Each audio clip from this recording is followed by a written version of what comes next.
नमस्कार दोस्तों, स्वागत है आपका हमारे चैनल नो योर गॉड्स में, जहां हम आपको हिंदू धर्म के देव देवी और उनसे जुड़ी रोचक कहानियों के बारे में आपको बताते हैं। आज हम बात करेंगे देव सेनापति कार्तिकेय के जन्म और उनके द्वारा राक्षस तारकासुर का वध की कहानी। बहुत पहले एक कठोर तपस्वी और अत्यंत शक्तिशाली असुर था जिसका नाम तारकासुर था। उसने भगवान ब्रह्मा से वर प्राप्त किया था कि उसका वध सिर्फ भगवान शिव का पुत्र ही कर सकेगा। तारकासुर अपने वर से अत्यंत अहंकारी बन गया और त्रिलोक में अत्याचार करने लगा। देवता उसके अत्याचारों से परेशान होकर भगवान विष्णु के पास गुहार लेके जा पहुंचे। भगवान विष्णु ने देवताओं को तारकासुर के द्वारा प्राप्त वर के बारे में बताए और बोले कि भगवान शिव की तो विवाह नहीं हुआ है और एक शिव पुत्र ही तारकासुर का वध कर सकता है। तो सभी देवताओं ने शिवजी से मिलने के लिए कैलाश पर्वत पहुंच गए और शिवजी से तारकासुर के अत्याचारों के बारे में बताए और शिव पुत्र ही तारकासुर का वध कर सकता है, इस वरदान के बारे में शिवजी को बोले। तब देवताओं का गुहार सुनकर शिवजी ने अपने शक्तिपात को धरती पर गिरा दिए। तब देवताओं के आग्रह से अग्निदेव एक कपट पक्षी का रूप धारण करके उस शक्ति को अपने अंदर समाहित कर लिए, लेकिन वह शक्तिपात की ऊर्जा से स्वयं अग्निदेव भी तपने लगे। जब अग्निदेव उस ज्वलन को सहन नहीं कर सके तो शिवजी के पास जाकर इस पीड़ा से निवारण का उपाय पूछे। तब शिवजी बोले, अग्निदेव, आपको इस शक्ति को किसी नारी के शरीर में स्थापन करना होगा। मगर अग्निदेव ये द्वंद में थे कि जो शक्ति को वह स्वयं धारण कर नहीं सके और कौन सी नारी इस शक्ति को धारण कर सकेगी।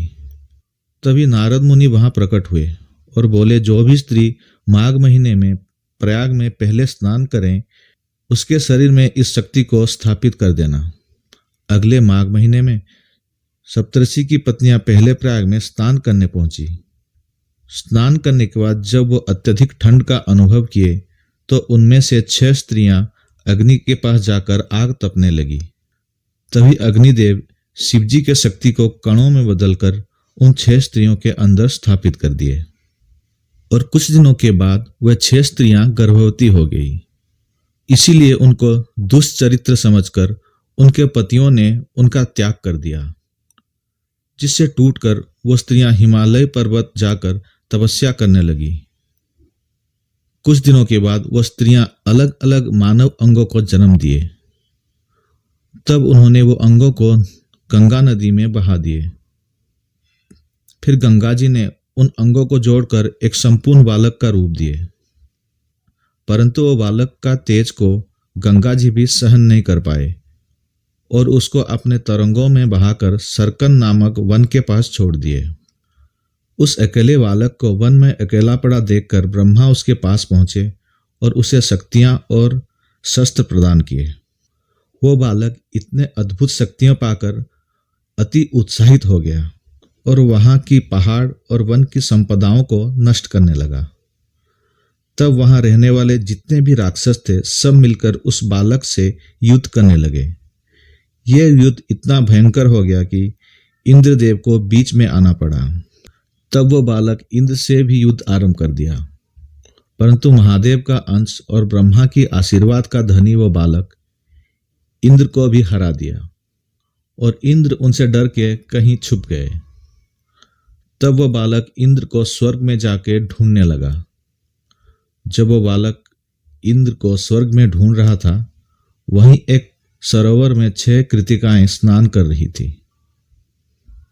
तब उनकी नजर उस तेजस्वी सुंदर बालक पर पड़ी और उनके मन में मातृत्व की भावनाएं जागने लगी और उन्होंने उन बालक को अपने पास रखकर मां की तरह पालने लगे। पुराणों में यह लिखा है कि एक दिन उस बालक को स्तनपान कराने के लिए वो आपस में ही लड़ने लगी। तब वो तेजस्वी बालक 6 मुख धारण कर लिया और सभी माताओं का स्तनपान करने लगा। उसी दिन से कार्तिकेय का 6 सिर बन गया। उन कृतिकाओं के लोक में पलने बढ़ने के कारण वो बालक का नाम कार्तिकेय पड़ा। एक दिन ब्रह्मा जी ने कार्तिकेय को उनका जन्म का उद्देश्य बताए कि उनका जन्म तारकासुर का वध के लिए हुआ है। तब वो अपनी माताओं की अनुमति लिए हिमालय गए और शिव जी की आशीर्वाद लिए और तारकासुर का वध करने के लिए देवताओं का सेनापति बनके तारकासुर का वध कर दिए। उसी दिन से उनको देवताओं का सेनापति कहा गया। तो ये थी कार्तिकेय की जन्म और तारकासुर की वध की कथा। आशा करता हूँ कि ये वीडियो आप लोगों को पसंद आया होगा। अगर आपको ये वीडियो पसंद आया है तो इस वीडियो को लाइक कर दीजिए और हमारे चैनल को सब्सक्राइब कर दीजिए ताकि आप हमसे हमेशा जुड़े रहें। आपके सुझाव और विचार कमेंट सेक्शन में लिखें। हमें आपका कमेंट्स का इंतज़ार रहेगा। तो मिलते हैं हमारे अगले वीडियो में। तब तक के लिए आप सभी को मेरा नमस्कार।